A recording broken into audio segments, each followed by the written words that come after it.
The other fire creature continues to shoot gouts of flame at you. Oh, Kier jumps in the water, Colvin along with him. On second thought, my choice of ally was rather foolish considering the environment. The wings reemerge once again. Around you, shadow begins to pool.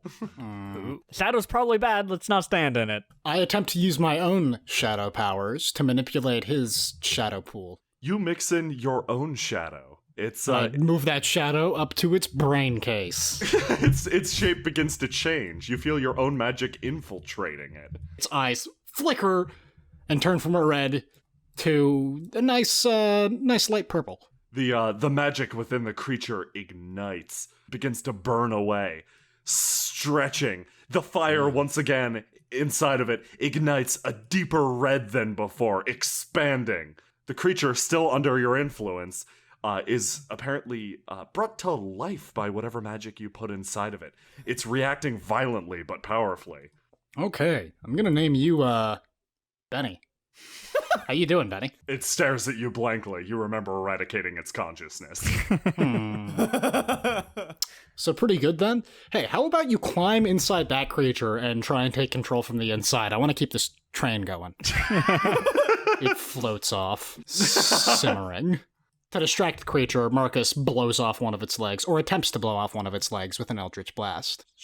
It tips slightly, partially dipping into the water. Its spidery legs struggle. Benny approaches. Go for the heart. Gregor slowly walks up to the platform and raises himself out of the water. He assumes the stance of clarity and waits for the Zeth. The Zeth continues to watch you. You remain poised, just standing, watching each other. All right. I've got him right where I want him.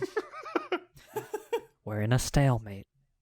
Someone needs to come over here and punch him. Colvin, come over here and punch him. Colvin, now. Don't come over here. That's a foolish idea. I'll probably hit. I was talking to Colvin. Me too! Suddenly, from the water behind you emerges a mostly soaked fire creature. With the sound like a ship's horn, it shoots a gout of flame at both the Zeth and Gregor. Get in the water, Gregor! I'm concentrating. Me too. They both burn quietly. Oh man. Benny, push him into the water. The Benny's ship sinks. Oh. That's Benny reemerges. so long, Benny and the Jets. Benny, you're okay. It stares at you. I love you too. The creature immediately to your side, Marcus, wings a blast of magic that connects with your upper arm. Pretty much my favorite part of that arm. It digs into your body, spreading through your veins. You feel unbearably cold. Hey, at least you weren't annihilated instantaneously this time. Oh, this isn't good. Marcus tries dipping it into the water. Actually, surprisingly enough, the water does seem to take away some of the pain. Huh.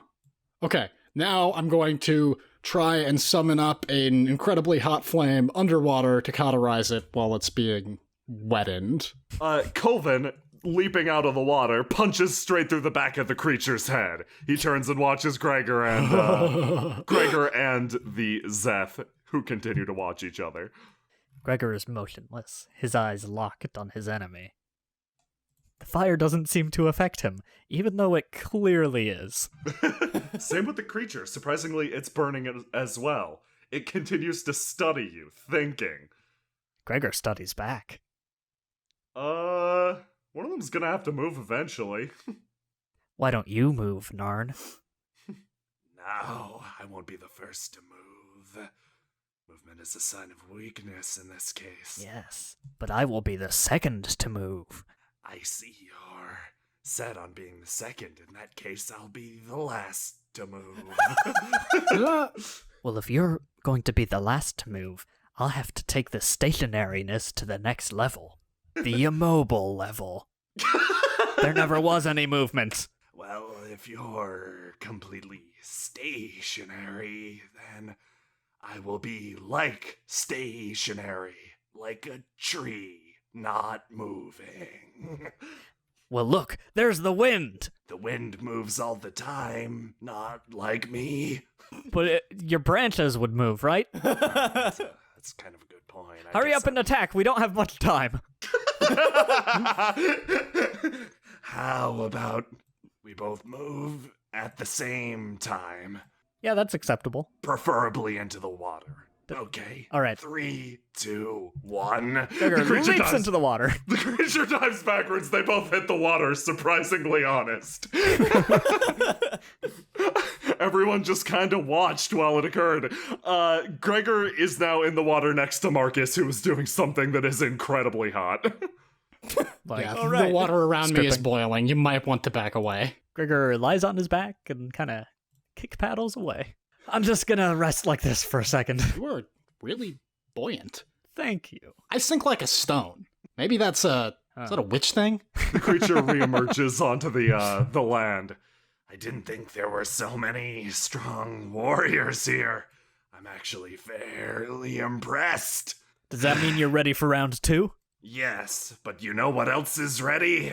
Marcus hops out of the water. He holds out his hand and shoots a wad of shadow into the creature's face where it sticks. You're reminded of a certain spider person.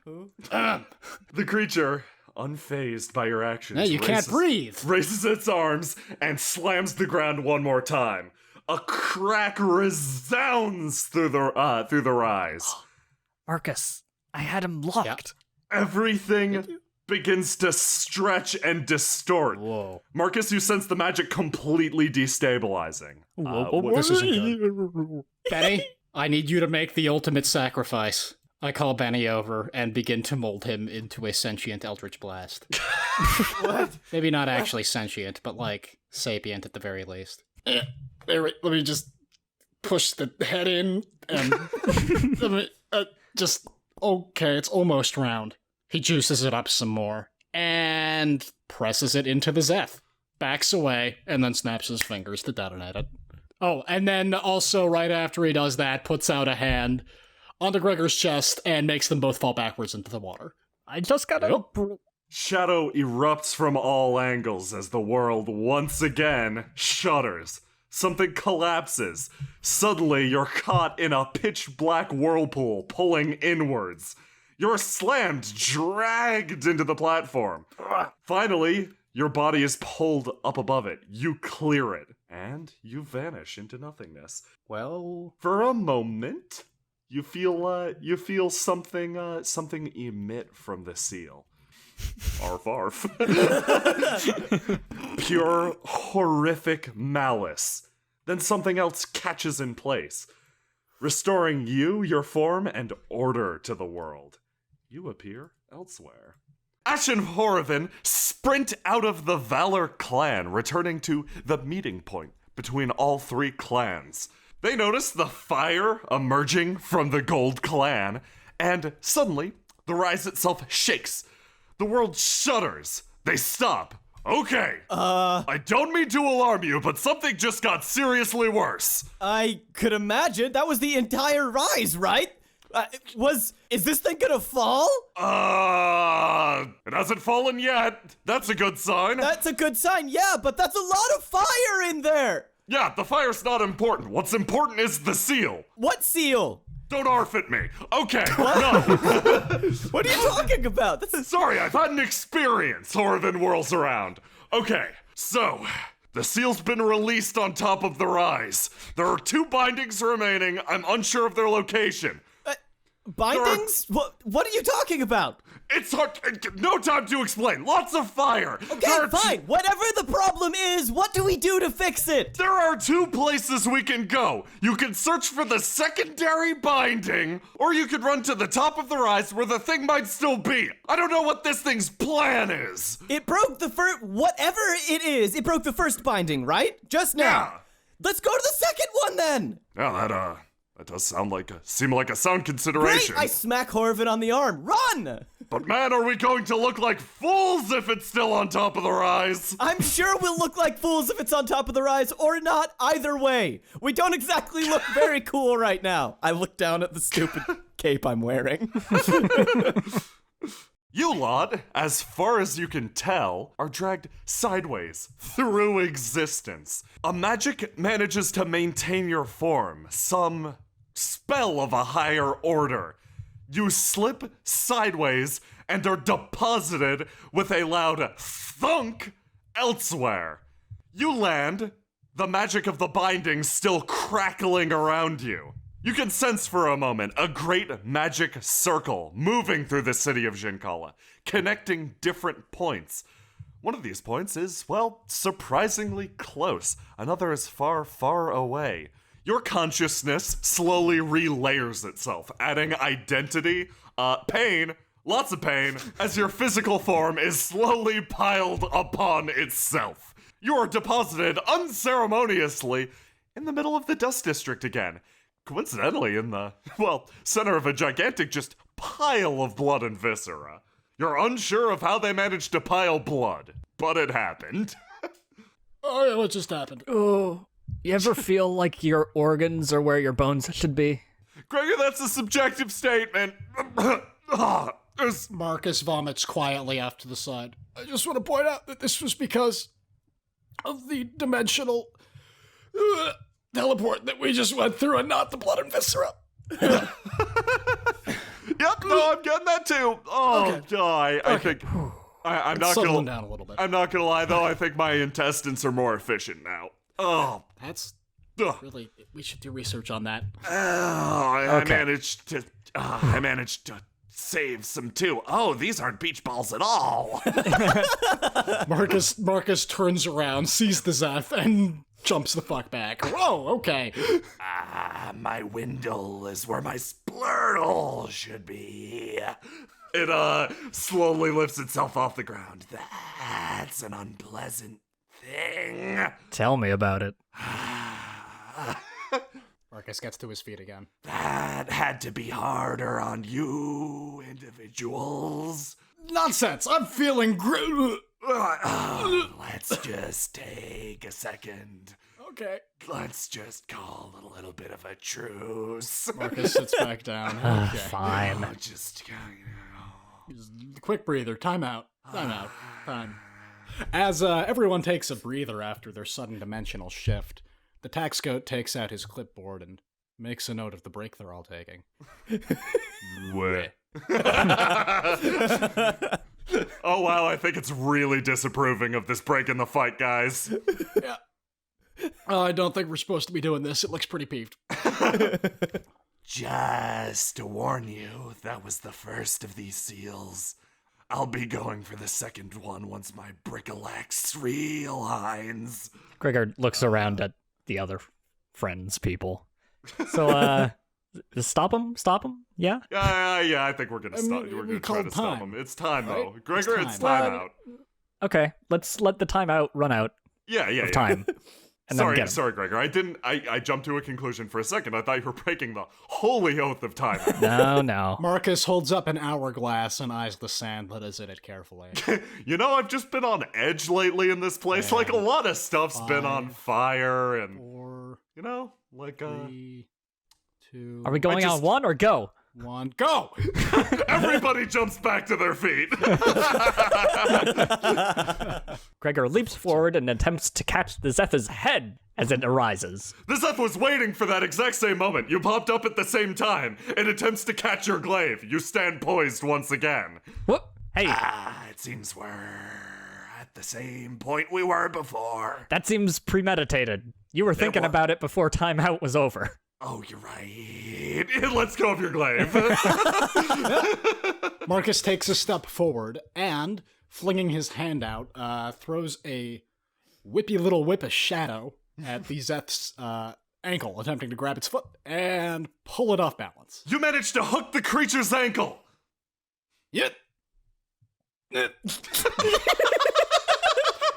With one of his hands, Marcus reaches into his ass sack, pulls out a bottle of grease, and lobs it at the creature's feet. The grease slippy slides across the floor, splattering onto Kier and Gregor as well. Marcus again pulls on his little whippy whip of shadow. Yet.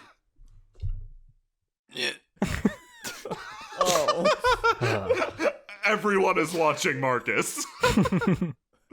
Tax goat, give me the strength of those two imps. The tax goat makes a note on its clipboard. The imps vaporize. Oh, man. Marcus pulls again. Was that the goddamn Wonderpuss? Did you just kill the goddamn Wonderpuss? They're not dead. They've just... My body's been infused with their essence for now. Yeah. Okay, he's gonna do that. Gregor, let's do something. Okay. This is interesting. With all I this tie the other end of the shadow rope to the dead body. with all this grease around, it's as if I'm in the greasy, greasy water. Gregor assumes the stance of the swishy fish. Yes. Kier, back me up. I'll try to back you up, fish man. You be the lamprey to my clownfish. I'm flattered? Oh, that comes later. Abruptly, the guards of Shinkala rush onto the scene, seeing your impact. Leave. Turn and run, please. You notice Morin behind them. You're gonna die. No, my school has arrived. Gregor skates around the Zeth. Quickly, follow my lead. Create a fish tornado. I don't mean to act as a critic, but you're less a swishy fish and more a greasy eel. Gregor stops and considers this. If it's okay with everyone here, I'm going to be going now. Marcus wings an eldritch blast at its knee. I'll take that as a no. Ow, Gregor. With all the grace of a swishy eel on land covered in grease, Gregor rockets forward and attempts to strike the creature in the chest with a biting jaw of eel-y badness, but the jaw is actually his glaive. Kicking up a glorious wave of blood and grease, your glaive strikes the creature directly in the chest, digging into its almost armor-like flesh? Could you even call it flesh? You hit the creature. It leans down, staring at you. Okay, you got me good. That's a good one. Greasy eel, swishy fish style something, was it? All right then. Thank you for that. I'll entertain you for a little while longer. It takes a careful, considered step forward that seems, well, it seems graceful, elegant, yet unbelievably quick. It towers above both Gregor and Kier, extending both its arms, cape billowing behind it. Continuing the swishy fish style, Gregor is able to swish around to Kier and grab him by the cloak. Their increased momentum allows Gregor to throw them both backwards and slide across the floor. The creature takes a step forward. Right arm swinging high, left arm swinging low. Suddenly, with incredible force, its arms are brought together, the circular motion creating an impressive impact. Jaws of the lamprey! It tears through the guard immediately in front of you. His body segmented by the shearing force of the creature's arms. Wait, do lamprey have jaws? Okay, Wonderpuss, Aster, let's do this. Marcus lunges forward, scratching wildly at the Zeth with his hands, which have turned into kind of almost claws. I mean, take that. I mean, on consideration, I don't believe a lamprey has what you'd consider traditional jaws. I'd go for something more like a big old mean anglerfish. Colvin, help us. You're right! Colvin jumps forward. Very good. An anglerfish it is then. The creature turns around once again, ignoring your imp-like assault. Yeah. It raises both of its arms. I back the fuck off. Taxscope, these imps aren't doing it for me. Get them out of me. There is a blur of arcane force around Marcus, and the imps rematerialize, hurtling off in great parabolic arcs into the distance. Okay, we're gonna have to work on that. We're gonna need to get at least one of those back also. I think Wonderpuss is the closest thing we have to a doctor. They'll be fine. They're like ants. They can survive incredible falls. There is a sudden crack from behind you. You recognize the sound as well? Gunfire. The ringing persists in your ears for a moment as you slowly turn around. You notice Morin holding a smoking pistol. The creature turns. I think you made it, Matt. Is that a gun, by the way? Wouldn't Only Thog had one of those. wouldn't happen to want to let me take a look at that potentially? No. Not now, Kier. Okay, yeah, no, I can't get distracted. Right, spooky monster. Yeah, guys, I kind of got like cut in half by what appeared to be a grab. I don't know if the militia can stand up to this. Yeah, this is going south. But we can't let it get to that second seal. Hey, where's that second seal, Zeth? It stops. It would be somewhere over that way. It points behind itself. That reminds me, I should be going. It places one foot down and runs. Colvin strikes at its back, hitting it dead center. The creature, shockingly, continues moving. Colvin! He's still tied to the dead body. I am obligated to remind you. Oh, yes, of course. I leap onto the dead body, by the way. I throw out another rope of shadow towards Gregor, Kier, and Colvin. I got it, Marcus, I got it. Kier dives, grabs the rope of shadow, and ties it to another dead body. There we go. No, get on the train. Wait, what? As Marcus is being dragged across the ground, he attempts to aim an I-beam for the creature's kneecap. Kier jumps on the body. Isn't that what you're doing? Colvin, quick, message, Boosty, now. Message, right. Of course, I can do that. Boosty! The gigantic creature of words and phrasing appears behind Colvin. It jumps, lands in front of Gregor, and assumes a table position. Gregor gingerly steps up onto the table. It blasts you forward a short distance. Woo! Isn't that what a boosty is? That's what The Zeth, dashing while attempting to evade Marcus's attacks, runs forward. I continue lancing I-beams at it, though the rocky nature of my vehicle means that most of them Marcus, fly in every which direction. it occurs to me that this is likely a corpse and not a willing person who's becoming a sled, and suddenly I'm less okay with this. It's what he would have wanted, Kier. I mean, that's what's in my will, but I don't know if it was in his. It's for the good of the realm, Kier. Which realm? Figure it out later. The creature continues sprinting forward. It dives back, turning around, and in midair, the two wings expand behind it. Get it off. Get off.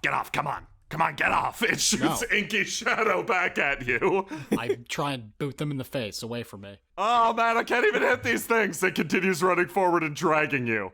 Haha, we leave the shadows behind. Marcus, how strong is this tendril? Gregor's running beside them. Strong enough, why? Gregor leaps and grabs onto the tendril in the middle. And starts should be fine. hoisting himself towards the Zeth. I am going to throw a secondary tendril at the Zeth. Okay. Safety tendril. Out some of the tension. Yeah, safety tendril, a backup safety tendril. Suddenly, from the river, emerges a familiar figure. Yes, hello! No, rat! Down, rat! It appears you've made yourself a wonderful people sled! You're not wrong. Could I perhaps do anything to assist? You want to did join you take in? care of some of these shadows, or you want to join us? Either way. Oh, I thought you'd never ask. He disappears back into the water, and suddenly on a liquid curtain is fired from the river below, landing in Marcus's arms. Wait, sorry, what? Oh. He is extremely light. You're even lighter than I am. How is that possible? What are you? Yes, I'm many things. Are you made of spider webs and dust? Oh, amongst others, I'm also made of extremely rare and dangerous artifacts. He opens his cloak. You notice a lot of glowing things. I grab one at random. You grab a mirror. I look in the mirror. Your hand has already vanished into the mirror.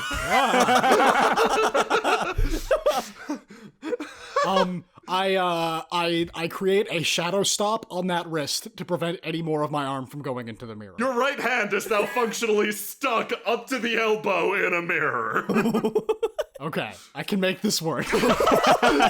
It's a small hand mirror. Can I withdraw my hand? Yeah. Oh, I withdraw my hand. Yes. Oh, And I hold on to the mirror. the extra planar mirror of touching. It's wonderful. You can touch all sorts of things if you reflect it properly in the mirror. What? Explain. Don't consider the uses of that. It's problematic. You don't want to go to wizard jail, do you? I am going to stop this train. Meanwhile, two individuals reach the dust district. You recognize someone immediately to your left. He's sitting under a statue, looking rather sad. Oh, hey, Ashling! Play it cool, Horvin. Play it cool. Keep going. I stepped to the other side of Horvin. You want the old Ashling, old Eddie special? My shoulders sag for a moment, and I walk over to Old Innie. You know what? Yes, just give me whatever that is. He hands you a mysterious bottle of liquid. Thank you, Old Innie. Things are pretty dangerous around here. You seem safe right now, but just maybe go hide, okay? Please. Oh, okay, I'll follow your advice, Ashling. You do know best. He climbs through the window into the burning building. I stop him, seeing that he's going into the burning building. Pull him out and say, you know what? Just sit here. I walk him back over to the statue. Just sit by the statue. You'll be fine. Thank you for this. I stare at the bottle of liquid and walk over back to Horvin. Oh, sorry about that. You notice Horvin's been standing there, wind billowing around him, unnatural wind billowing around him, cape flapping in the breeze. Is that necessary? You said to be cool.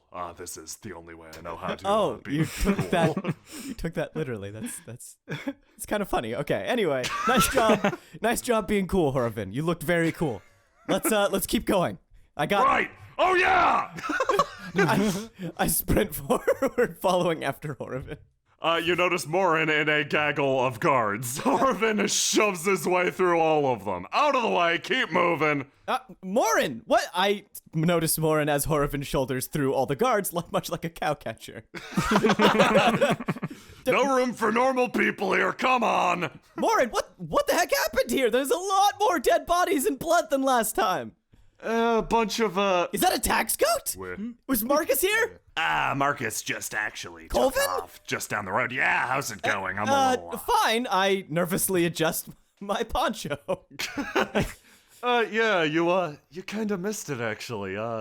Your friends just rematerialized out of thin air with a gigantic blue creature. There was a little bit of a fight, and then they took off on the bodies of these guys' fallen comrades. They're kind of in mourning right now. Oh, well, great. I am sorry for the conduct of my companions. I turn to Horvin. Blue thing? That ring any bells? Is that what we're looking for? Sounds like a spirit folk, I don't know.